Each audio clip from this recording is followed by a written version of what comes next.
The sound of a metal tray hitting the floor echoed through the packed mess hall at Fort Bragg. 200 pairs of eyes turned toward a small female recruit, bent over picking up the scattered utensils. She stood, maybe 5'4", thin in her stiff new uniform, brown hair pulled back in a regulation bun. But it wasn't her size that made everyone stare. It was the scars.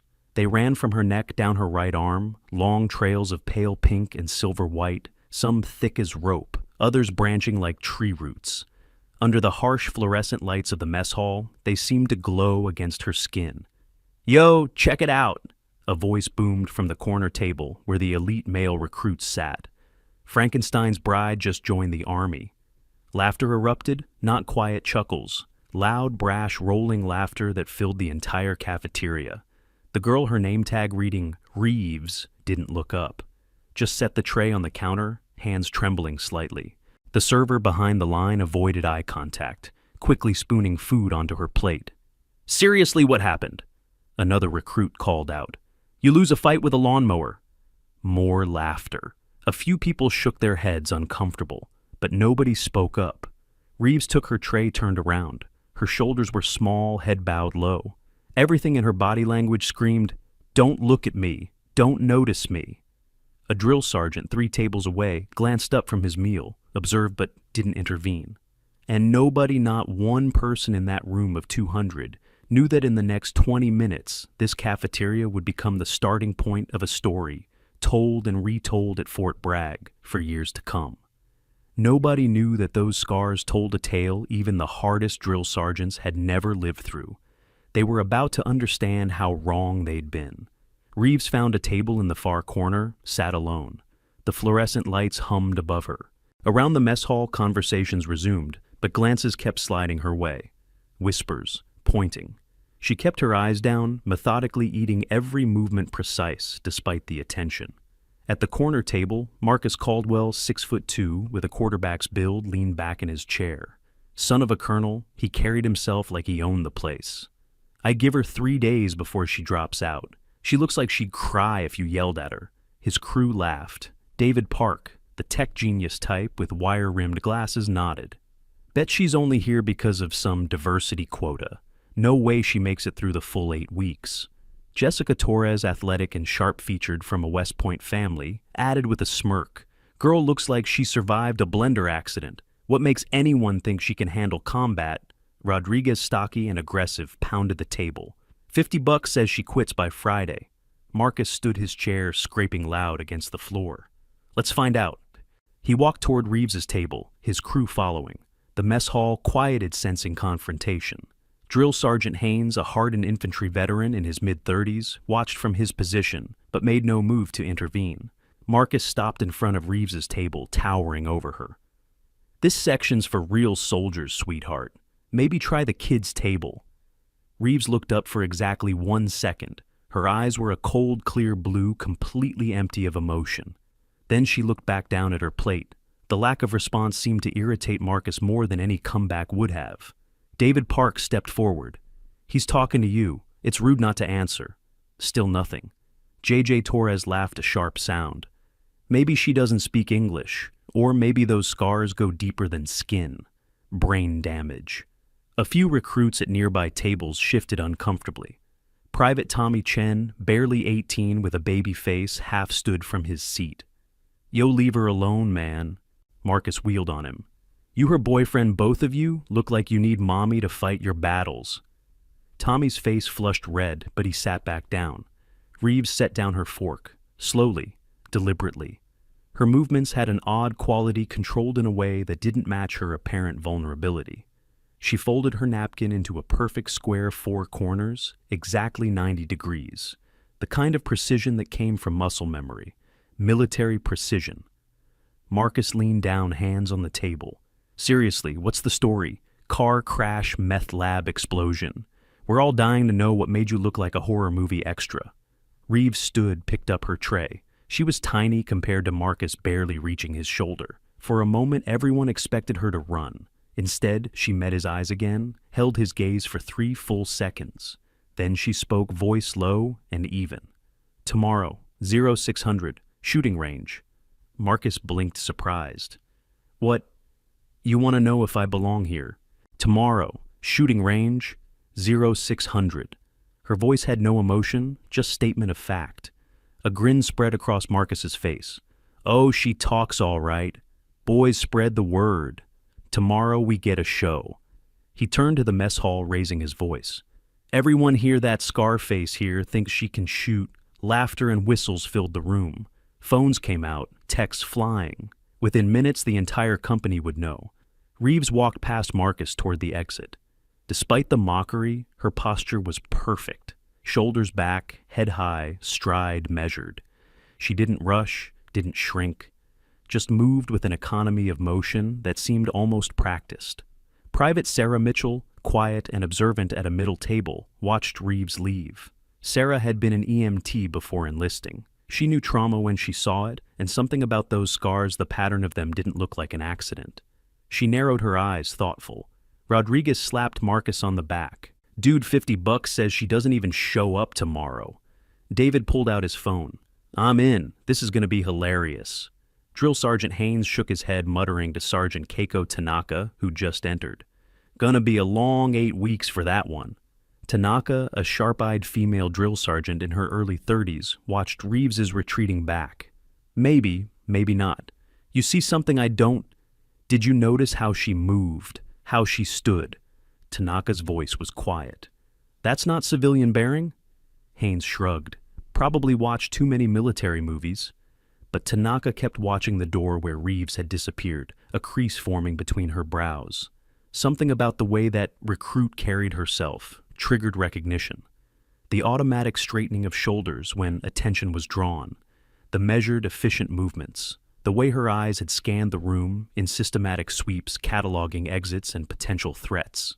These weren't learned behaviors from boot camp preparation courses. These were deeply ingrained responses that came from somewhere else entirely. The evening stretched into night.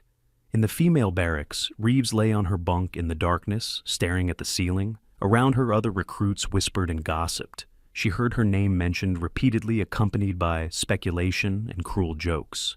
She didn't react, just controlled her breathing in for 4 counts hold, for 4, out for 4. A technique she'd learned long ago for managing stress and staying present.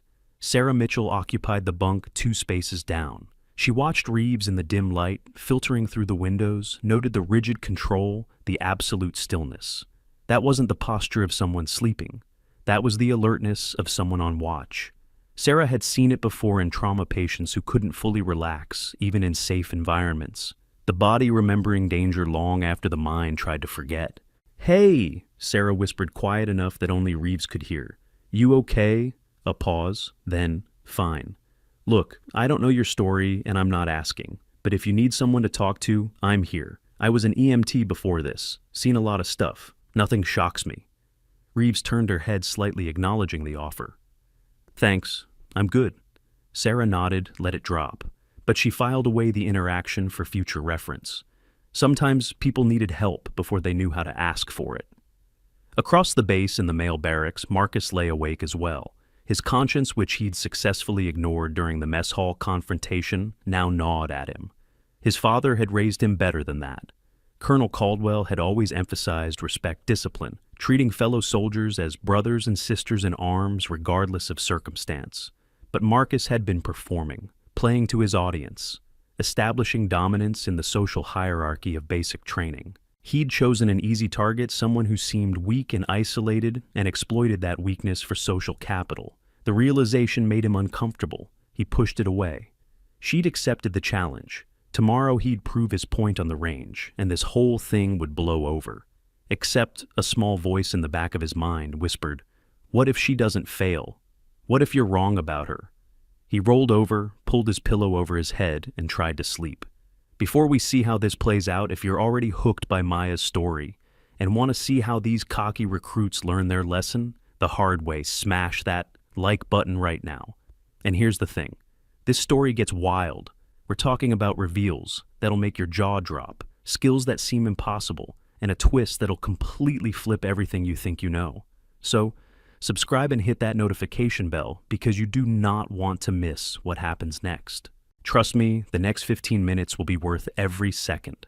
The next morning arrived cold and misty. 05:45 hours. The shooting range at Fort Bragg sat at the eastern edge of the training grounds surrounded by berms and safety barriers. By 05:50, over 30 recruits had gathered word, having spread like wildfire through the barracks. Marcus and his crew arrived at 05:55, confident and laughing. Rodriguez carried a thermos of coffee. "This is better than Netflix." David had his phone out ready to record. "This is going viral. Watch." JJ stretched athletic and assured. "I almost feel bad. She's going to embarrass herself in front of everyone." "Don't feel bad," Marcus said. "She accepted the challenge. Maybe this'll teach her to know her limits." 05:58. No sign of Reeves. "Told you," Rodriguez crowed. "She chickened out." Then a voice came from behind them. "I'm here." They spun. Reeves stood 10 feet away. Nobody had heard her approach. She wore standard BDU's hair pulled back tight, face clean of makeup. In the early morning light, the scars looked even more pronounced, creating a map of violence across her visible skin. But her stance was what caught Corporal James's attention. James was the range instructor, a veteran with 2 deployments under his belt. He'd been briefed on the challenge and had come to supervise, expecting to send everyone home after a quick demonstration of incompetence. Except Reeves wasn't standing like an incompetent recruit. Her feet were shoulder-width apart, hands clasped behind her back in parade rest weight slightly forward. That was a stance you learned after months of service, not something a fresh recruit just picked up. "All right," James called out. "Everyone behind the safety line, Reeves front and center."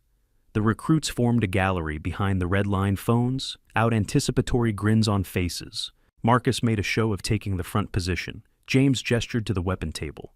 "Standard M4 carbine. You know the drill. Load, aim, fire. We'll start with stationary targets at 50 meters. Reeves approached the table. On it lay a disassembled M4 Standard Army rifle, broken down into its component parts for cleaning. It was supposed to be already assembled, but James had left it disassembled a small test. "You'll need to," James started. Reeves's hands moved, fast, fluid, automatic. Her fingers found the pieces, clicking them together with practiced precision. Bolt carrier group into upper receiver, charging handle, lower receiver attached, pin seated, magazine well checked, 12 seconds. The entire weapon assembled in 12 seconds. James's mouth was half open. "Hold up. Do that again."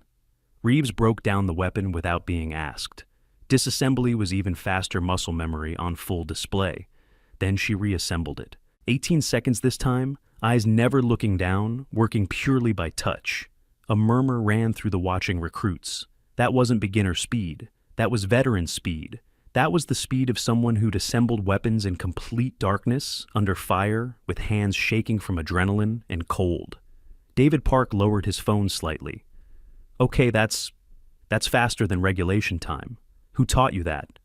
Reeves didn't answer. She loaded the magazine with the same fluid precision, thumb pressing rounds in, with a practiced rhythm that spoke of having loaded thousands of magazines. The brass cartridges slid home with mechanical efficiency, each one seated perfectly, without fumbling or hesitation. "Range is live," James called, still watching Reeves with a puzzled expression. "Commence firing!" Reeves brought the weapon up. Her stance shifted, slight lean forward, elbows in stock, seated firm in the pocket of her shoulder, breathing steadied. The barrel didn't waver. Her cheek weld was perfect, eye aligned with the sight picture finger resting on the trigger guard until the moment of firing. She fired 40 rounds in controlled pairs. The sound echoed across the range, sharp cracks that made some of the watching recruits flinch. But Reeves didn't flinch, didn't blink. Just maintained her breathing rhythm, firing on the exhale, resetting between shots with minimal movement. When the magazine was empty, Reeves safed the weapon, set it down, and stepped back. The entire process had been textbook perfect. No wasted motion, no hesitation, just pure practiced efficiency. James walked down range to check the target. His pace slowed as he got closer. When he pulled the target down, his expression showed something between disbelief and respect. 2-inch grouping, center mass. Every single round within a circle the size of a baseball. At 50 meters with iron sights under the pressure of 30-plus spectators, a perfect score. James carried the target back. He keyed his radio. Sergeant Tanaka, you need to see this." Marcus's confidence had developed its first crack. His grin faltered. Beginner's luck. Let's see her do it under pressure. JJ nodded quickly, defensive energy creeping into her voice. Yeah, moving targets. Let's make this interesting. James looked at Reeves. You up for moving targets? Reeves nodded once. No boasting, no celebration of her performance. Just quiet acceptance of the next challenge. Sergeant Tanaka arrived as the moving target system was being set up. She took the target sheet from James, studied it in silence. Her eyes flicked to Reeves, then back to the grouping. Perfect score. Not good for a recruit. Perfect. The kind of perfect that came from hundreds of hours on the range, from training that went beyond qualification into the realm of combat preparation. The moving target drill used pop-up silhouettes that appeared at random intervals and distances. Standard qualification required hitting at least 10 out of 15. Good shooters hit 12 or 13. Expert marksmen hit 14. Ready on the line, James called. Targets will pop at random, engage as they appear. Reeves took her position, breathing steady. Stance perfect feet, shoulder width apart. Slight forward, lean a combat stance that Tanaka immediately recognized. That wasn't recreational range stance. That wasn't even standard military qualification stance. That was the stance of someone who'd fired under pressure, expecting to be fired upon, ready to move and shoot simultaneously. The first target popped at 30 meters left side. Reeves's reaction time was under 0.8 seconds. Her weapon came up, sight picture acquired, double tap, target dropped. The entire sequence was liquid smooth. Pop. 45 meters right side. She pivoted smooth, no wasted movement, hips and shoulders rotating together. Double tap, down, pop, pop. 2 targets, different distances. Simultaneous appearance designed to stress the shooter's decision-making. Reeves engaged near target first textbook, correct tactical priority, double tap, transition to far target double tap. Both down in under 2 seconds. Her transitions between targets were what caught the attention of everyone watching. There was no jerking motion, no overcorrection, just smooth flowing movement from one threat to the next, like a dancer moving through choreographed steps performed 10,000 times. Pop. 20 meters, sudden close threat. Most recruits would panic, rush the shot. Reeves maintained her rhythm. Double tap. Center mass. Pop, pop, pop. 3 targets in rapid succession, spread across the engagement area. She took them left to right, methodical, precise. 6 shots, 3 targets all down. The gallery of watching recruits had gone silent. This wasn't entertainment anymore. This was a demonstration of mastery that none of them could match. 15 targets, 15 hits. Reaction time averaging under 0.8 seconds. No misses, no hesitation, no stress indicators. Sergeant Tanaka spoke quietly to Corporal James. That's not basic training shooting. Those are combat reflexes. She's firing like someone's shooting back. James nodded slowly. Yeah, I noticed. She's engaging threats in tactical priority order, close before far. Multiple threats assessed and prioritized in real time. That's not range training. That's combat experience. Who the heck is she? I don't know, but I'm going to find out. Tommy Chen, watching from the gallery, whispered in awe, Holy cow, who is she? David Park was still recording, but his expression had changed from mockery to confusion. The smug anticipation of watching someone fail had transformed into genuine puzzlement. This didn't fit the narrative he'd constructed. Marcus said nothing, jaw tight. His world had just tilted sideways. The weak target he'd chosen to establish dominance had just demonstrated skills that exceeded his own by an order of magnitude. Rodriguez leaned toward Marcus, voice low and uncertain. Dude, maybe we should just drop this. Marcus's ego wouldn't let him. Pride, stubbornness, and the social pressure of 30 witnesses watching for his reaction combined into toxic determination. No way. Range is one thing. Anyone can get lucky with a gun. Let's see her in the pit, hand to hand. That's where real soldiers are made.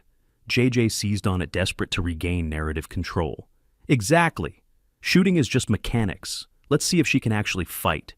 The challenge spread through the watching crowd. By 700 hours, word would reach every corner of the base. The freak show was escalating. Reeves heard the challenge, showed no reaction, just safed her weapon, set it on the table, and walked away. Her gait was measured, controlled, economical. Everything about her movements suggested training so deep it had become instinct. Sarah Mitchell, who joined the gallery to watch, fell into step beside Reeves as she left the range. That was impressive. It was adequate. Adequate? You just shot expert-level scores with 30 people watching and trying to make you fail. That's more than adequate. Reeves kept walking. They'll escalate. They need to prove I'm not what I appeared to be. And what's that? Weak, vulnerable, an acceptable target. Reeves paused, looked at Sarah directly for the first time. I've been through worse than mockery. I'll get through this. I believe you, but you don't have to do it alone. Not everyone here is like Marcus and his crew. A flicker of something passed across Reeves's face. Appreciation, maybe, or surprise that kindness still existed. Thank you. Sarah watched her walk away, more convinced than ever that Maya Reeves carried secrets that ran deeper than anyone imagined. You know what's fascinating about modern military medical technology? The same advanced wound treatment systems that helped soldiers like Maya survive catastrophic injuries are now being adapted for civilian use. We're talking about portable diagnostic devices that can assess tissue damage in seconds, emergency response equipment that fits in a backpack, and telemedicine platforms that connect patients to specialists anywhere in the world. These innovations literally save lives every single day, bringing battlefield-tested medical technology to emergency rooms and remote clinics worldwide. The gap between military and civilian medical care is shrinking fast, and that's changing everything about emergency response. By 1400 hours, word had spread further. The hand-to-hand combat training pit, a square of packed dirt surrounded by safety mats, had over 60 spectators. This wasn't official training. This was entertainment. Drill sergeants should have shut it down, but even they were curious now. The mysterious recruit who shot like a special operations soldier was about to be tested in physical combat. Reeves entered the pit, removed her jacket methodically. More scars became visible on her forearms. Some looked like burn patterns, the distinctive marking of fire or chemical exposure. Others were clean surgical lines, suggesting metal fragments removed by skilled hands. A few were ragged, poorly healed, the kind that came from field medicine in austere conditions. Sarah Mitchell, standing near the front of the growing crowd, whispered to Tommy, "Those aren't accident scars. Look at the pattern. That's shrapnel. Multiple wounds from explosive fragmentation. I've seen it in the ER." Tommy's eyes widened. "You mean like combat injuries, like real war?" "Exactly like combat injuries. IED blast patterns, artillery shrapnel, maybe grenade fragments. Those scars are from violence, not accidents." The whispers spread through the crowd, speculation building. A few recruits pulled out phones trying to search for information, finding nothing that matched.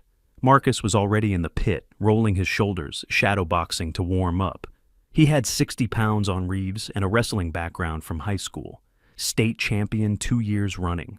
This should be over in seconds. He needed it to be over in seconds to restore the social hierarchy that had been disrupted on the shooting range.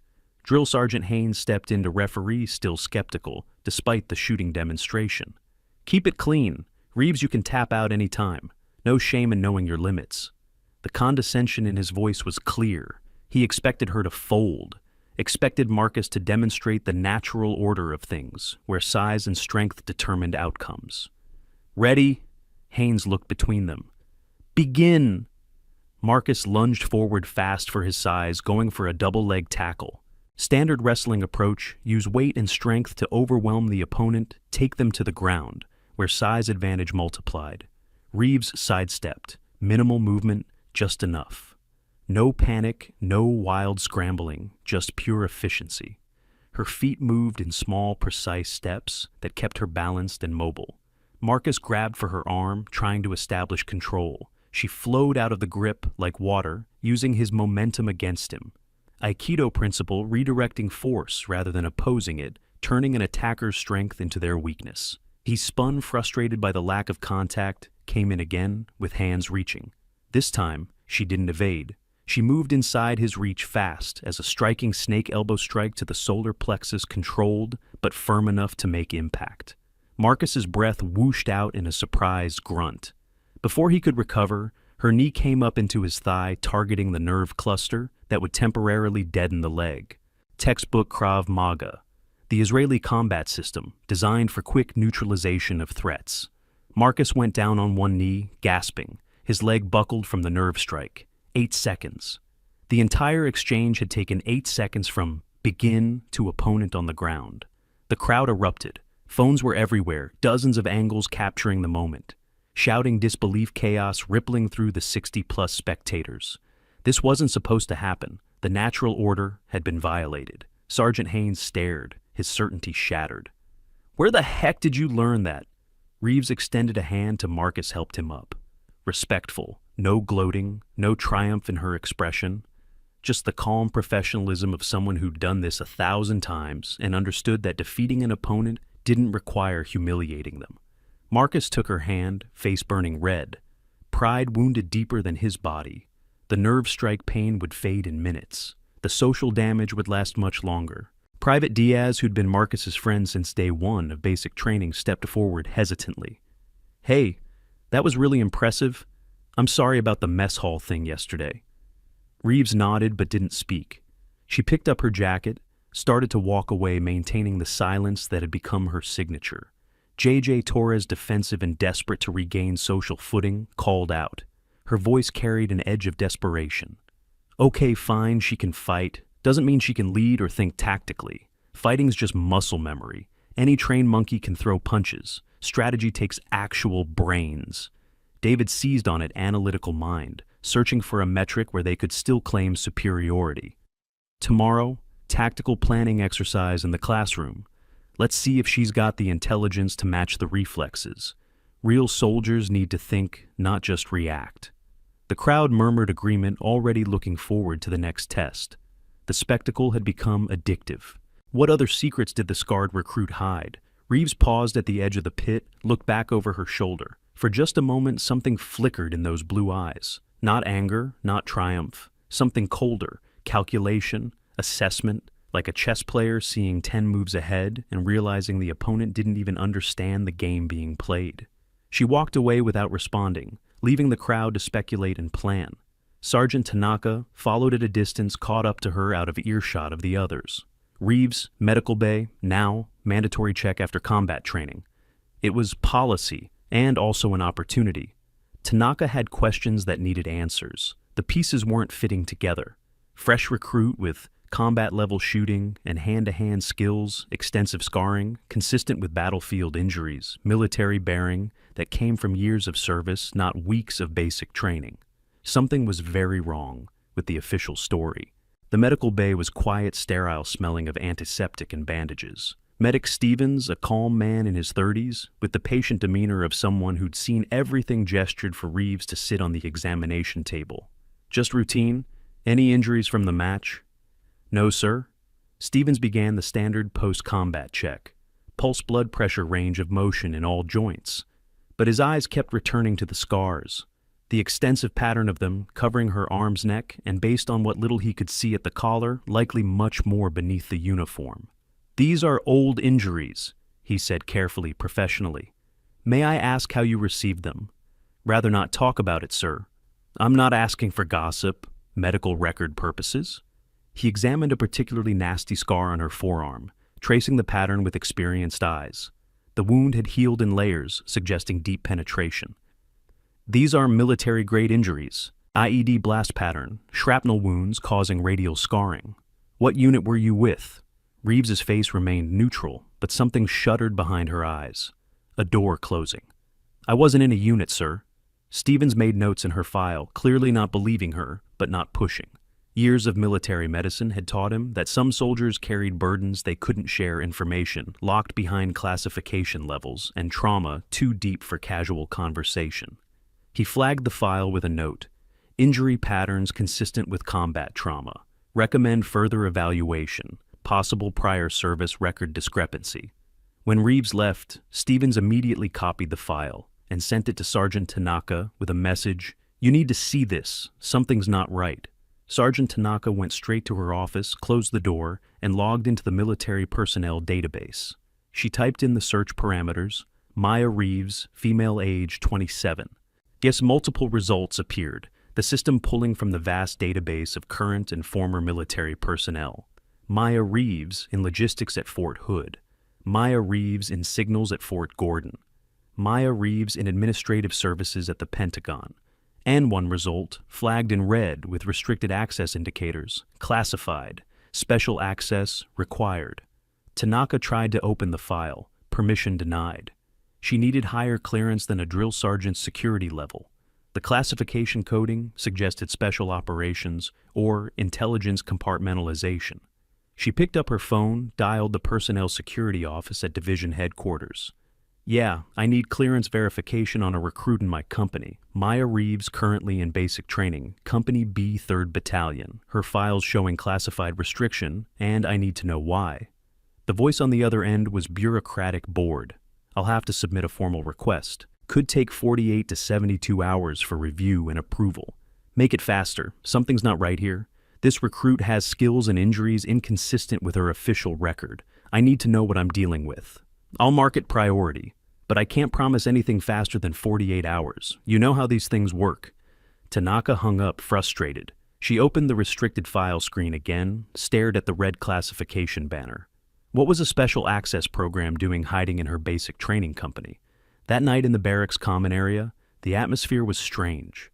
Recruits kept glancing at Reeves, who sat alone in a corner, methodically cleaning a training rifle that didn't need cleaning. The movements were meditative, practiced the kind of ritual that came from doing something so many times it became therapy. Strip the bolt carrier group, wipe each surface, inspect for wear, reassemble with mechanical precision. Tommy Chen approached cautiously, drawn by curiosity and genuine respect. So, where'd you serve before this? Reeves didn't look up from the rifle. I didn't. Come on, those moves. That shooting, you had to have trained somewhere. That's not beginner level anything. No prior service. Her tone was flat, allowing no further questions, shutting down the conversation with finality. Tommy retreated, confused and unsatisfied, but not wanting to push someone who could clearly handle herself. Sarah Mitchell, listening from across the room, where she pretended to read a field manual, didn't believe it for a second. She'd seen enough trauma patients to recognize the signs. The hyper-awareness, the way Reeves's eyes tracked every person who entered the room, constantly updating threat assessments. The controlled breathing, measured and deliberate, suggesting anxiety management techniques. The ritual cleaning, a form of meditation that kept hands busy and mind focused on controllable tasks. Those were PTSD management techniques, military-grade coping mechanisms taught by therapists who specialized in combat trauma. Sarah made a mental note to keep watching, to offer support when the moment was right. Sometimes the strongest people were the ones closest to breaking, held together only by discipline and determination. As lights out approached and the barracks settled into quiet, Reeves lay on her bunk, fully dressed, boots beside her bed, ready for rapid deployment if needed. Old habits from a life nobody in this building understood. She stared at the ceiling, controlling her breathing, managing the memories that threatened to surface in the darkness. Somewhere in the building, Marcus lay awake as well, wrestling with shame and confusion. Tomorrow would bring another challenge, another test. But for the first time, he wondered if he was the one being tested rather than conducting the test. The base settled into night routines, guard patrols, security lights casting long shadows, and in the heart of it all, a soldier with secrets preparing for whatever came next. The next morning brought the tactical planning exercise. 0700 hours.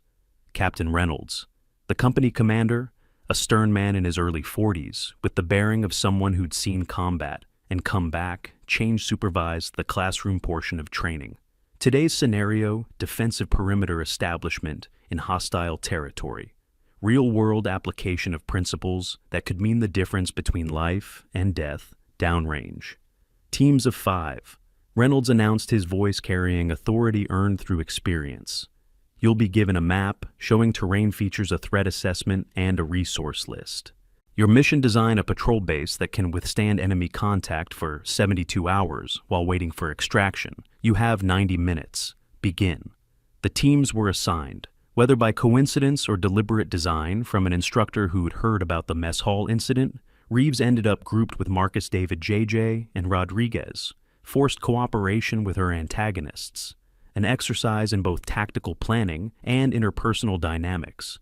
David immediately took charge, spreading the map on the table, with the confidence of someone who'd studied military tactics theoretically, but never applied them practically.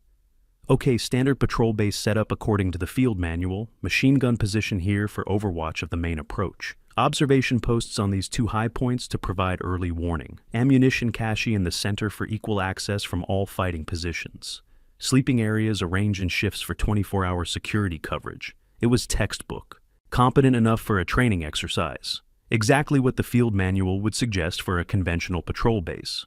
The kind of answer that would earn a passing grade and demonstrate that the student had studied the material, but it was also predictable, conventional, and filled with vulnerabilities that a competent enemy would exploit ruthlessly.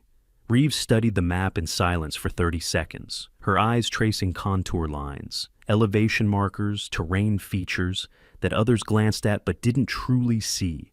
Her finger moved across the map, but she didn't speak yet, allowing David his moment of leadership while she assessed. Then she pointed to a specific terrain feature. That ridgeline. It's a problem. David looked where she pointed, saw nothing concerning. JJ dismissed it immediately. It's 600 meters out. Standard doctrine says we'd see anyone approaching from that distance. We'd have plenty of time to respond. Not with thermals, not at night. Reeves's voice was quiet, but carried absolute certainty born from experience. High ground advantage combined with thermal optics at night would give perfect overwatch of your entire position. They could identify every fighting position, count your personnel, track your movement patterns, and pick off anyone who stepped outside cover. You'd be compromised before you knew they were there. David frowned, defensive about his plan being criticized. How would you know about thermal capability and night operations doctrine? Reeves ignored the question entirely, her finger moving to another feature on the map. And this dry riverbed here, looks safe on the map, presents as a natural defensive barrier. But it's a flash flood risk in this region during monsoon season. One rainstorm, and your primary escape route becomes a death trap. You'd be cut off, pinned against high ground, with no way to maneuver. She paused, letting them absorb that, then continued. Current wind patterns from the west mean dust and sand accumulation in this depression here. Looks like solid ground on the map, but it's probably loose sand. Try to move vehicles through there, and you'll bog down, become stationary targets. Marcus, still smarting from yesterday's defeat in the pit, challenged her directly. How do you know about thermal scopes and wadi flooding and desert terrain analysis? Those aren't things they teach in basic. Reeves's finger moved to another point on the map, still not addressing his question. Ammunition cache placement. Center position seems logical for equal access, but it's actually a critical vulnerability. If you take indirect fire mortar or rocket attack, a central ammo cache becomes a secondary explosion hazard. One hit, and you lose not just the ammunition, but potentially everyone nearby. Creates a catastrophic single point of failure. The analysis was surgical, precise, detailed far beyond basic training level.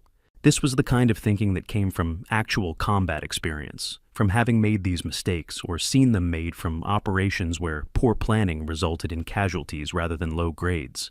Captain Reynolds, who'd been circulating through the teams, checking progress, stopped at their table. He leaned forward, genuinely interested now. The earlier teams had given him variations on the same basic plan. This was different. Reeves, front and center. The classroom went silent. All eyes turned to their table. Reeves stood, moved to the front of the room, came to attention with parade ground precision. Her bearing was perfect, automatic, suggesting years of conditioning. Reynolds studied her face, searching his memory. That analysis of thermal threats and terrain vulnerabilities, where did you learn to think like that? Just makes sense, sir. Basic tactical principles applied to the specific terrain. No, that's not beginner intuition. That's not even advanced tactical training for conventional forces. That's special operations level analysis, the kind of thinking that keeps teams alive in contested territory. His eyes narrowed, recognition tickling at the edges of his memory. You look familiar. Have we met before, perhaps at another post? A pause barely perceptible to anyone not watching carefully. But Sarah Mitchell, sitting 3 rows back, saw the micro-expression. Fear controlled instantly, but present for a fraction of a second. No, sir. I'm certain I would remember meeting a company commander. Reynolds held her gaze, clearly unconvinced. His instincts, honed through multiple combat deployments, screamed that something didn't add up. But without evidence, he let it drop. Return to your team. Incorporate her suggestions into your plan. All of them. As Reeves walked back, Rodriguez whispered urgently to David, "Dude, what if she's like CIA or something? Undercover testing how we'd react to someone with her background?" David shook his head slowly, but the same thought had occurred to him. Or military intelligence. Or she could be from an investigative unit checking for problems in basic training. I posted that video of the mess hall. What if we're being evaluated? JJ's face paled. Oh God, what if this is some kind of test and we're failing? Marcus said nothing, but wheels turned in his head. His father was a colonel with access to personnel databases. Maybe it was time to ask some questions through unofficial channels. They reworked the plan, incorporating Reeves's suggestions, moved the machine gun position to cover the thermal threat avenue, adjusted the ammunition storage to distributed caches, identified alternate escape routes that avoided the wadi. When they presented to Captain Reynolds, he nodded approvingly. Now, that's a patrol base with a chance of surviving contact. Good work incorporating multiple perspectives. He paused. Reeves, did you make all these corrections? The team made the corrections, sir. I just identified potential issues. Reynolds smiled slightly. Leadership through influence rather than command? Well done. He moved to the next team. Okay, if you're starting to suspect Maya isn't what she seems, you're not alone. But what you're thinking right now, you're not even close to the truth. The real reveal is going to blow your mind. So if you haven't liked this video, yet do it now, because what's coming in the next few minutes is absolutely insane. You'll want to remember exactly where you were when you heard this.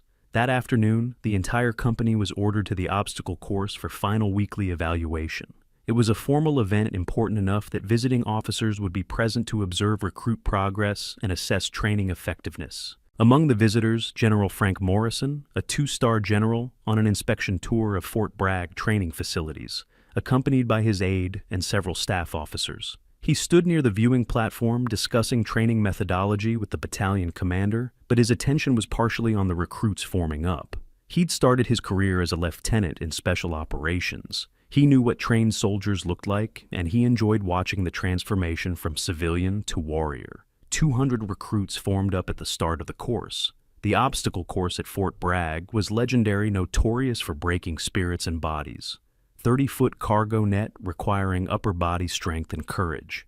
Balance beams over water pits testing coordination and nerve. Walls requiring teamwork and problem solving. Rope swings over muddy pits testing grip strength and commitment. Average completion, time 10 to 12 minutes. Fast time, under 9 minutes. Only the most athletic and determined recruits broke 8 minutes. Marcus, desperate to regain his status after 2 days of humiliation, made a show of stretching elaborately. His crew gathered around him, offering encouragement, building him up. "One more chance, Reeves," he called out loud enough for the entire company to hear. "Beat my time on the O course and we're done. We'll leave you alone, admit you've earned your place. But if you lose, you admit you don't belong here. Public admission in front of everyone. Deal." The challenge was public, issued in front of 200 witnesses and multiple officers. Reeves, who'd been silent through most of the gathering, looked at him steadily. Fatigue showed around her eyes.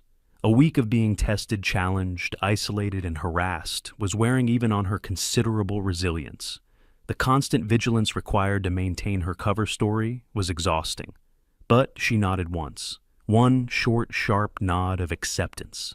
Marcus ran first. He was athletic strong, fast motivated by the need to reclaim dominance. Wall climbs were easy with his reach and upper body strength. Balance beams crossed with the confidence of someone who'd never seriously doubted his physical abilities. The rope swing executed with raw power rather than technique.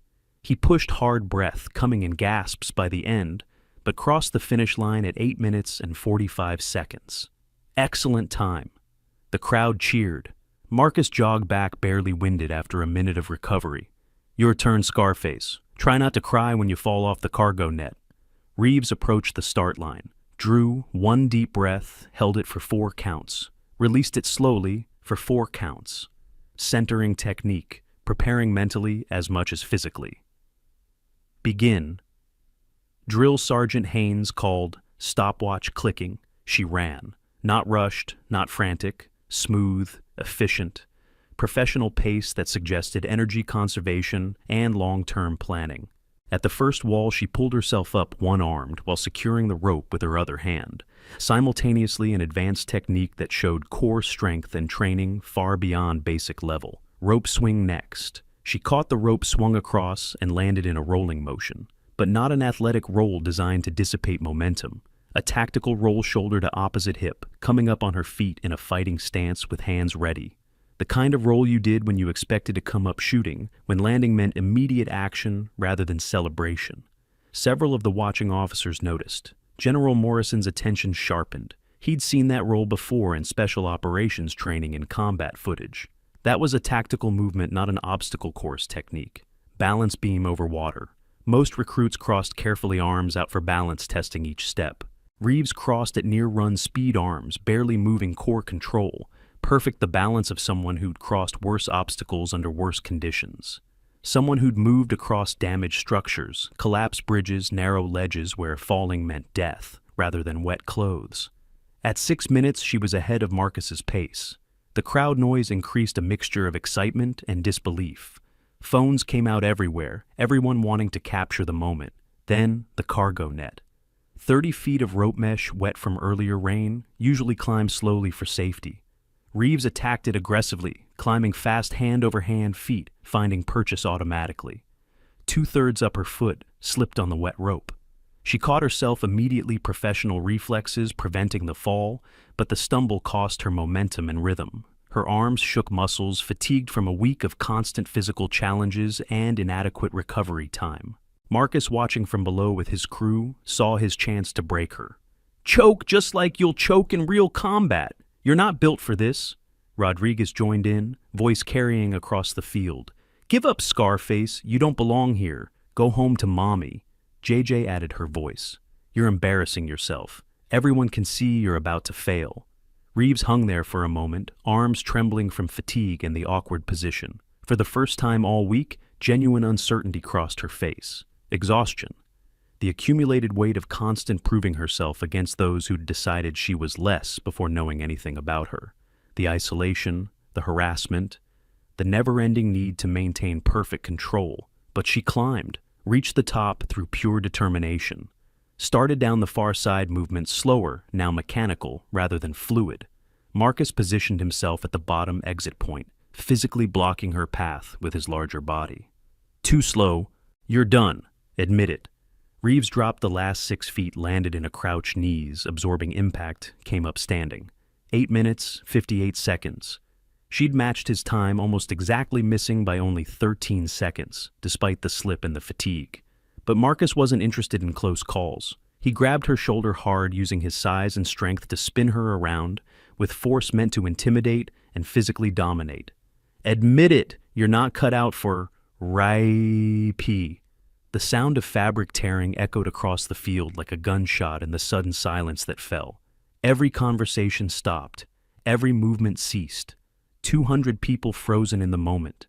Marcus's grip had caught the shoulder seam of Reeves's BDU shirt. The fabric, already stressed from the obstacle course, tore clean across the shoulder blade in a ragged line that exposed skin beneath, and revealed the tattoo. Black ink, professional military work, impossible to fake. A skull with crossed rifles beneath it, the symbol recognized by anyone who'd studied special operations iconography. Text above, in sharp military stencil font, Ghost 7. Text below, in the same font, Nightfall. And underneath both, a series of numbers in smaller text. Coordinates.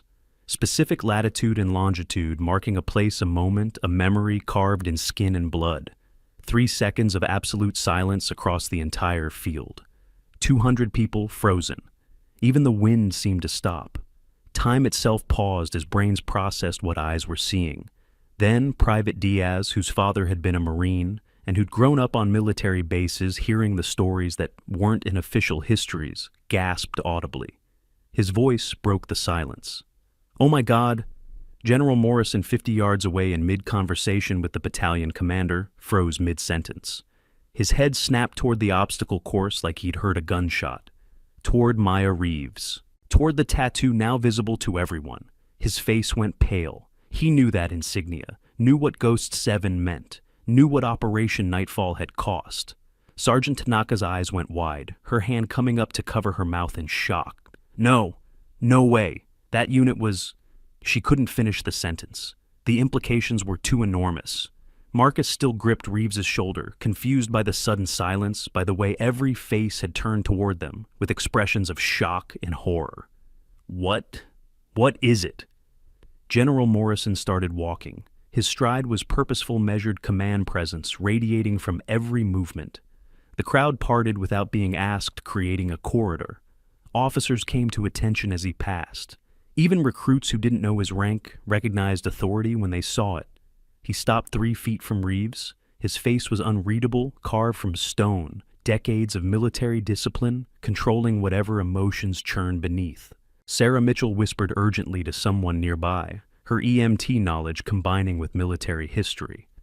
Ghost Unit 7, that's the Kandahar mission. Operation Nightfall, 2023, the massacre. Tommy Chen frantically searched on his phone, fingers shaking, finding the Wikipedia's entry, the news articles, the sanitized official reports that told only the surface of the story.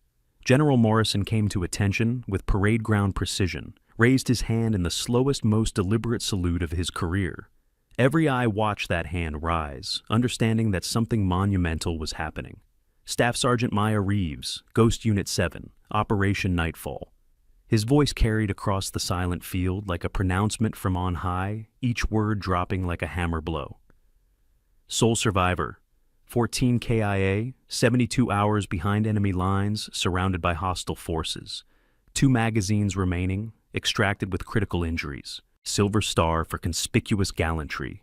Purple Heart for wounds received in action. Bronze Star with Valor Device for heroic achievement. The silence shattered into chaos. Marcus's hand dropped from Maya's shoulder like he'd touched an electrified fence.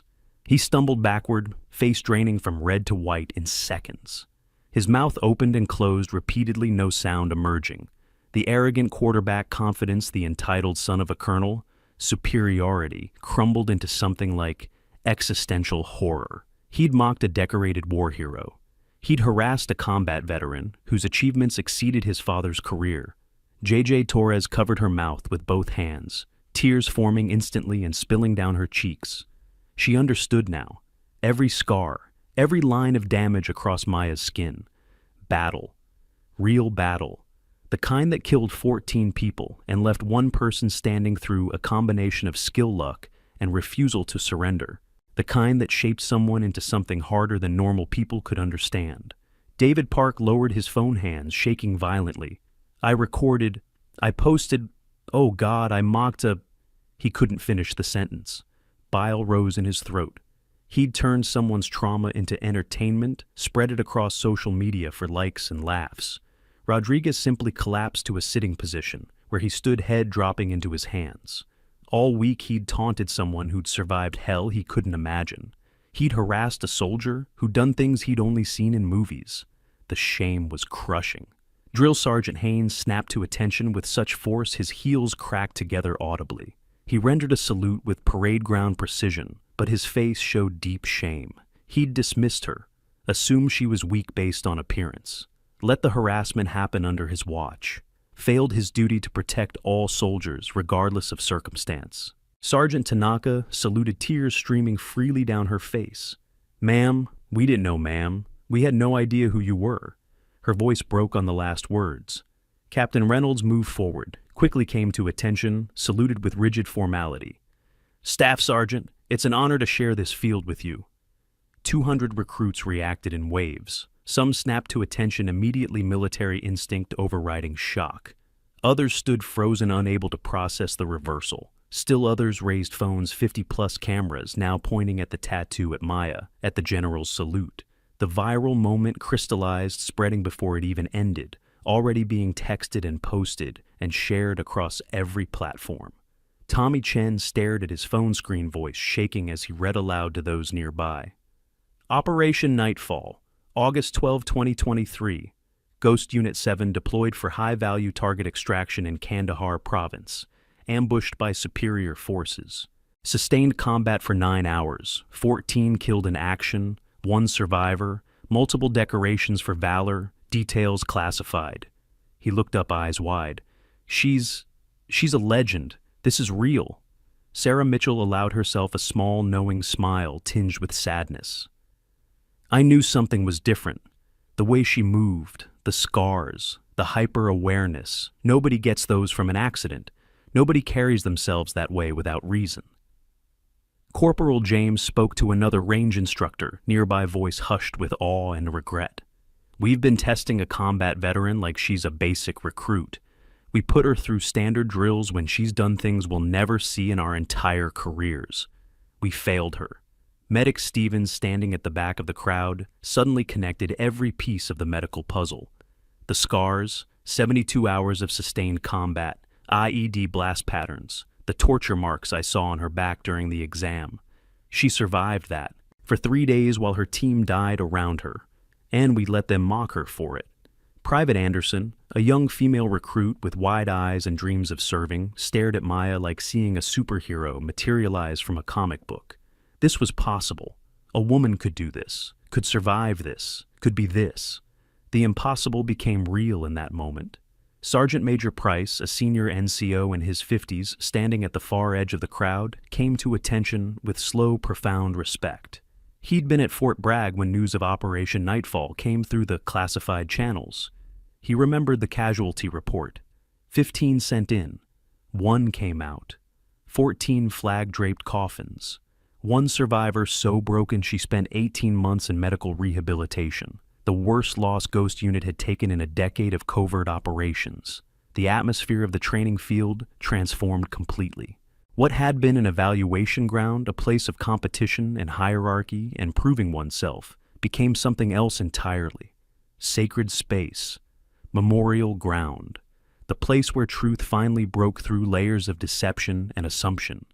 Phones everywhere captured the moment from every conceivable angle. General Morrison holding his salute, face grave and respectful. Maya standing with torn shirt, exposing the tattoo face neutral, but eyes showing the first crack of emotion after days of perfect control. The circle of recruits half at attention, half frozen in shock, all understanding that they were witnessing something they'd tell their grandchildren about. This footage would be viewed millions of times within 48 hours, dissected frame by frame, analyzed by military experts, shared across every social media platform and military forum, discussed in leadership courses and ethics classes. The legend of Maya Reeves, the soldier they mocked, was born in that instant and would grow with each retelling. Here's something interesting about military veterans returning to service or training. There's a whole field of legal and educational support, specifically designed for them. We're talking about programs that help veterans navigate complex regulations about re-entry medical discharge appeals and educational benefits. Professional certification courses teach advocates how to represent veterans in disability claims, and specialized legal clinics focus exclusively on military justice and benefits law. These services help people understand their rights, access their benefits, and get the support they earned through service. Because knowing what you're entitled to and how to get it shouldn't require a law degree. General Morrison finally lowered his salute after a full 10 seconds longer than regulation required, making a statement through the extended gesture. At ease, Staff Sergeant. Maya's shoulders relaxed fractionally, but her bearing remained sharp military discipline so deeply ingrained it operated automatically even in crisis moments. Why are you here? Morrison's voice was gentle now, private despite the audience of 200. In basic training, after everything you've been through, after everything you've accomplished. Maya's voice when she spoke was quiet but steady, the first time most of the recruits had heard her say more than a handful of words. Medical discharge after the mission, sir. PTSD diagnosis, 18 months of intensive recovery and therapy. Requested reinstatement last month when I was cleared by the medical board. And they made you redo basic training. Morrison's voice carried disbelief. After your service record, after your decorations, regulations, sir. Medical discharge exceeding 12 months requires requalification at basic training level, regardless of prior service or rank. No bitterness in her tone, just acceptance of facts. The system doesn't have provisions for my specific circumstances. Morrison turned to face Marcus and his crew, his expression hardening from respectful to condemnatory. "Do you understand what you've been doing? This soldier lost 14 brothers and sisters in a single day, spent 3 days fighting for her life against impossible odds while wounded and alone, earned decorations for valor that most service members will never even see awarded, and you mocked her scars, made jokes about injuries received defending this nation." Marcus tried to speak. His mouth moved, but no words came. Tears started down his face. The full weight of his cruelty, magnified by knowledge of who she really was, crushed him. He fell to his knees in the dirt, unable to support himself against the shame. JJ was openly sobbing now, unable to control the emotion. "I'm so sorry. We didn't know. We couldn't have known. But that's not an excuse. We should have been kind regardless. We failed every principle we came here to learn." "That's exactly the point," Morrison cut her off, his command voice emerging. "You didn't know, but you treated her with contempt anyway, based purely on appearance, on assumptions. Every scar you mocked tells a story of survival and sacrifice. Every mark on her skin represents a moment she could have died, but chose to keep fighting." Sergeant Tanaka stepped forward, holding a file folder retrieved from her office when she'd seen the general approaching. "Sir, I ran her clearance check this week when her skills seemed inconsistent with her file. It came back classified with special access restrictions. I couldn't access her full service record." Morrison nodded slowly. "Ghost unit operations are compartmented at the highest levels, above top secret with special access protocols. She couldn't have told you even if she wanted to. The mission details remain classified. The methods remain classified. Even her presence on that operation is technically classified information." Maya pulled her torn shirt back over the tattoo, trying to return to anonymity to hide the truth that had been forcibly exposed. But that ship had sailed. 200 people had seen. Hundreds of phones had recorded it. There was no going back to quiet obscurity. The secret was out, irretrievable, spreading across the digital landscape even as she stood there. "Staff Sergeant Reeves, walk with me." Morrison's tone made it clear this wasn't a request, but also wasn't harsh. "Everyone else dismissed. Return to your duties. Now." They moved away from the crowd toward the edge of the field where they could have relative privacy. His aide maintained a respectful distance, ensuring no one approached or overheard. When they were sufficiently isolated, Morrison's formal bearing softened slightly enough to show the human beneath the stars. "You don't have to be here. I can make calls right now. Have you assigned to Advanced Instruction Leadership Development course, Special Operations Preparation, instructor positions at any of a dozen schools? You've already proven everything 100 times over." Maya shook her head firmly.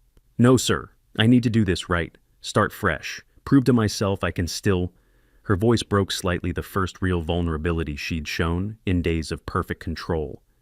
"That I can still be a soldier. Not just a survivor. Not just the one who made it out. I need to know I'm still capable of serving, not just existing." Morrison studied her face, saw the determination beneath the exhaustion and trauma, recognized the look of someone who needed purpose more than safety. "Then finish your 8 weeks, complete basic training the right way. But know this, and I want you to hear me. Clearly anyone gives you trouble. From this point forward, they answer directly to me. My personal cell number is being added to your emergency contact list. You call if you need support." "Thank you, sir, but I think the trouble just ended." "Maybe, but the attention is just beginning.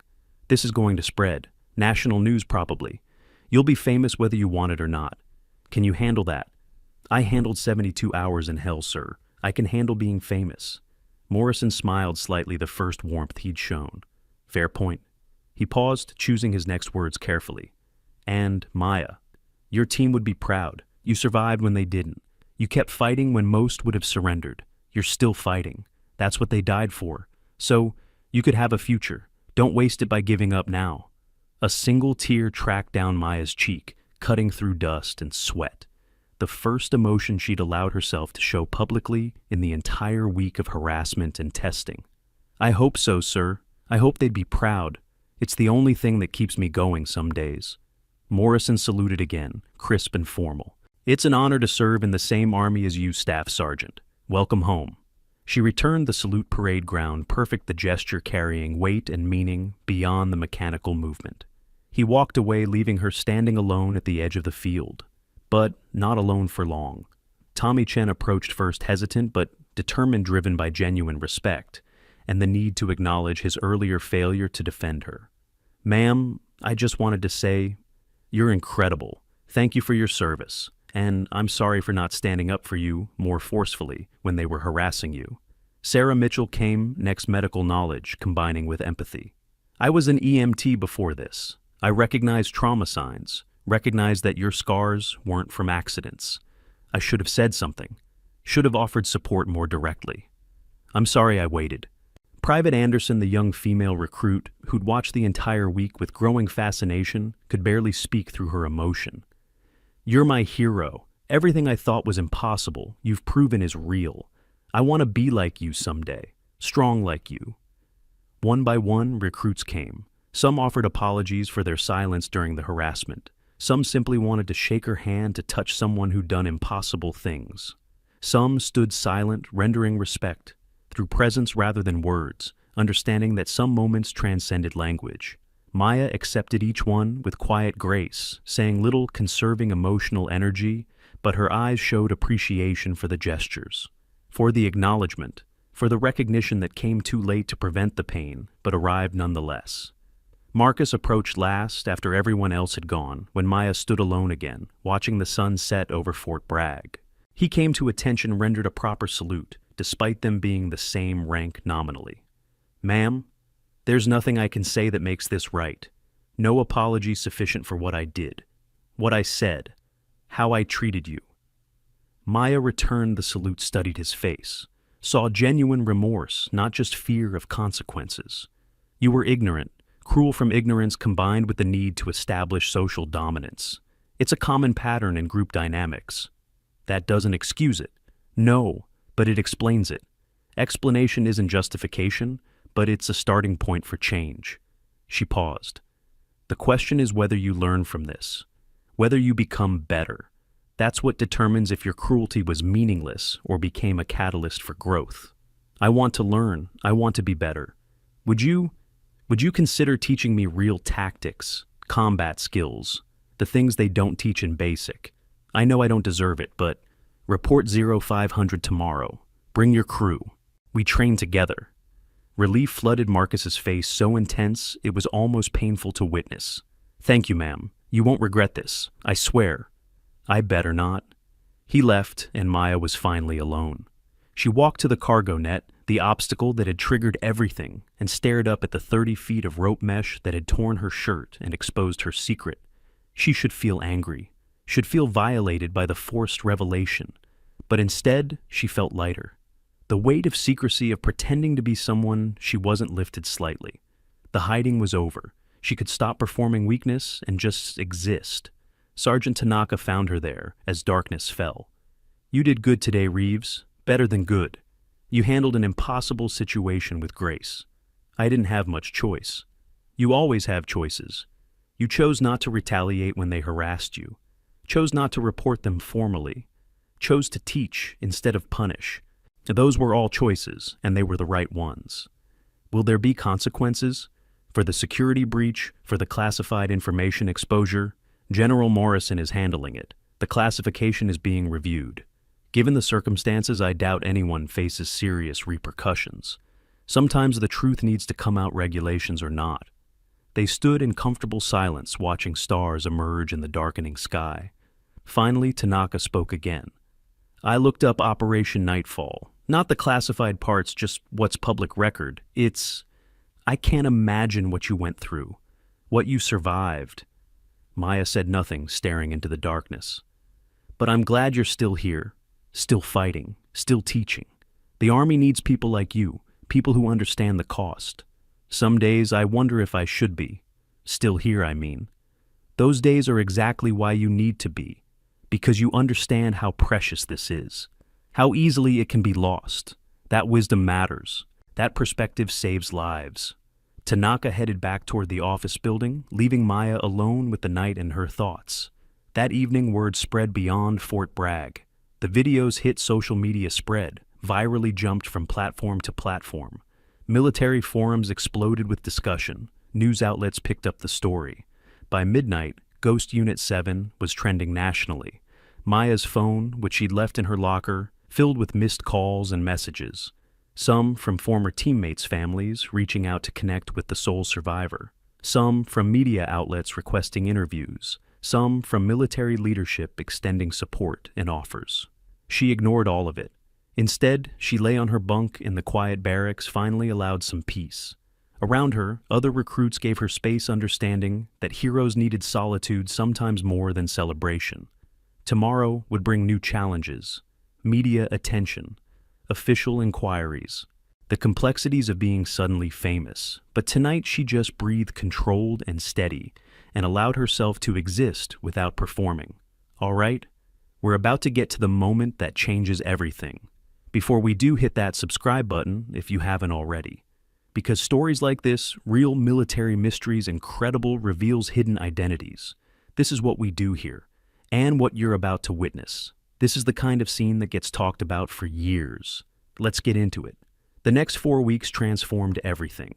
Maya became a legend at Fort Bragg, but more importantly, she became a teacher. Starting the next morning at 0500, an unofficial training group formed.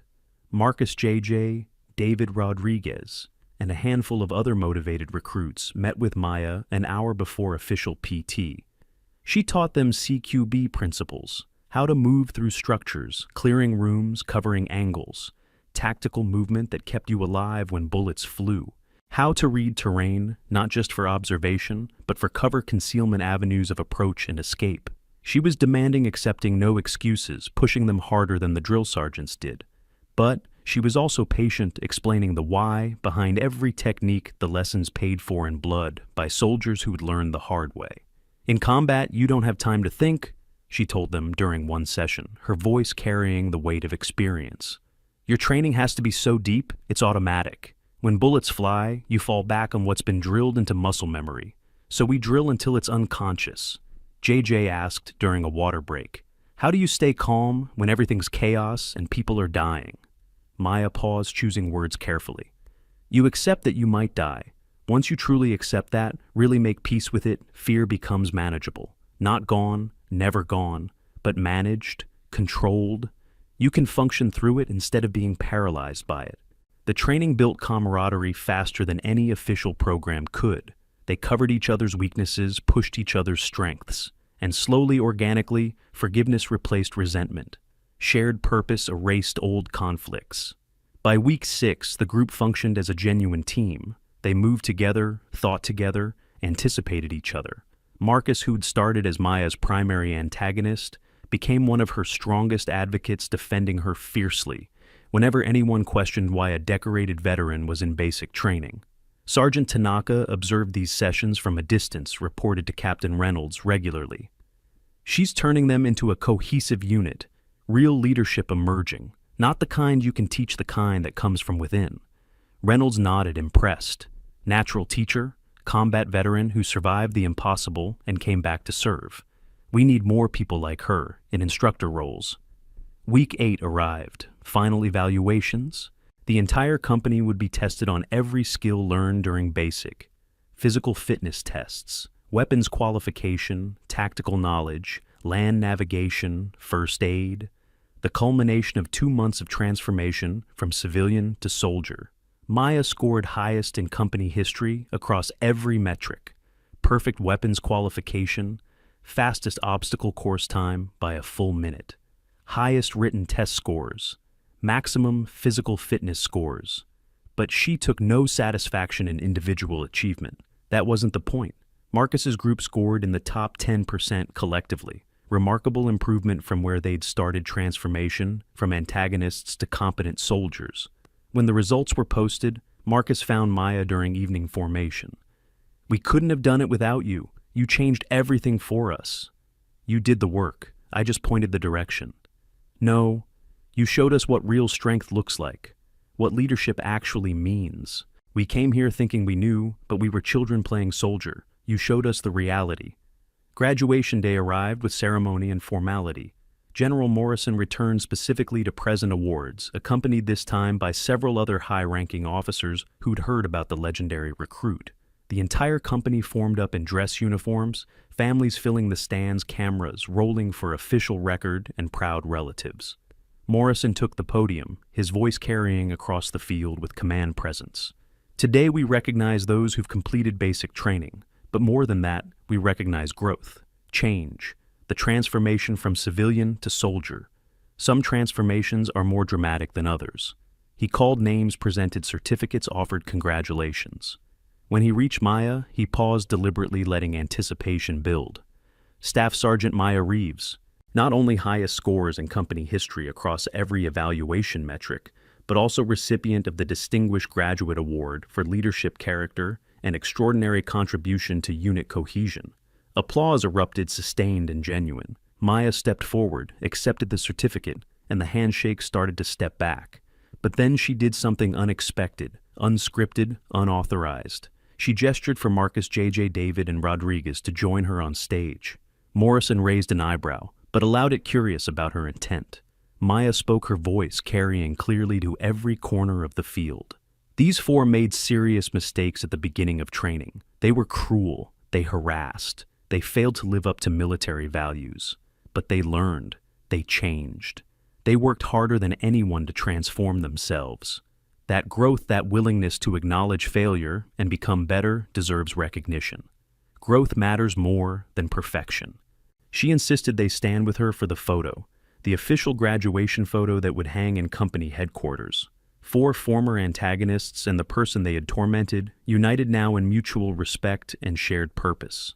The ultimate representation of redemption and transformation. After the ceremony, Morrison pulled Maya aside privately. That was generous, more than they deserved. Growth deserves recognition, sir. Otherwise, what's the point of learning from mistakes? If we only celebrate people who never failed, we discourage honesty about failure. Spoken like a true leader, he reached into his pocket, pulled out a small case. This is for you. Maya opened it. An instructor badge, official authorization to teach at Fort Bragg. Gold medal insignia that granted formal recognition of her skills and qualifications. You've proven you have something invaluable to offer the next generation. We need voices like yours, perspectives born from real experience. Will you accept? Maya looked at the badge for a long moment, thoughts racing. Thought about the 18 months of hell after Operation Nightfall, the therapy sessions, the nightmares, the medication, the question of whether she could ever be a soldier again, or if she'd always just be a survivor, haunted by ghosts. Yes, sir, I'll accept. Outstanding. Report Monday to the Advanced Combat Training Center. You'll be working with special operations candidates, teaching them the skills that kept you alive, making sure the next generation survives what you survived. Maya felt something shift inside, purpose, direction, a reason to keep moving forward that wasn't just survival or obligation. She had something to give that mattered. Knowledge paid for in blood that could save future lives. The graduation reception filled the base community center. Families mingled with soldiers, pride and relief, mixing with exhaustion and celebration.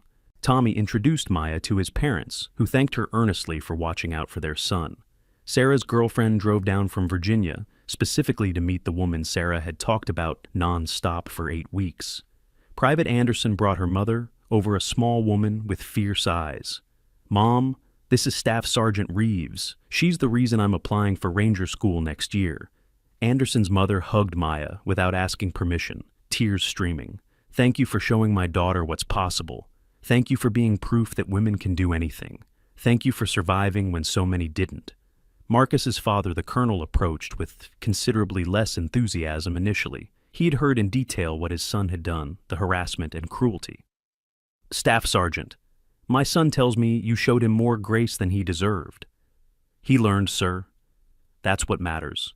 The Army needs soldiers who can learn from mistakes, not soldiers who never make them. The colonel studied her, then extended his hand. The Army needs more like you. Thank you for your service. And thank you for teaching my son something I apparently failed to instill properly. As the evening wound down and families departed, Maya stepped outside for air. The North Carolina night was warm, humid, crickets singing in the trees beyond the parking lot. She stood alone, finally allowing herself to relax, to feel the weight of 8 weeks settle and lift simultaneously. Sergeant Tanaka found her there, 2 beers in hand. Thought you might need this. Non-alcoholic since you're technically still in training status, but cold at least. Maya accepted with a small smile. Thanks. You did good, Reeves. Better than good. You changed lives this cycle. Marcus and his crew will be better soldiers because of you. Better people. They changed themselves. I just didn't quit on them. That's leadership. Not quitting on people even when they give you every reason to. Tanaka paused, sipped her own beer. I looked up Operation Nightfall as much as I could without classified access. The public record is limited, but enough to understand the basics. I can't imagine what you went through. Maya said nothing, staring into the darkness beyond the lights. But I'm glad you're still here, still fighting, still teaching. Some days, I wonder if I'm making a difference as a drill sergeant, if I'm preparing them for reality, or just going through the motions. And then someone like you comes through and reminds me why this matters. You make a difference. Every drill sergeant shapes the next generation. You just don't always see the results immediately. They stood in comfortable silence for several minutes. Finally, Tanaka raised her bottle. To survival, to growth, to second chances. Maya clinked bottles with her. To moving forward. Tanaka headed back inside, leaving Maya alone with the night.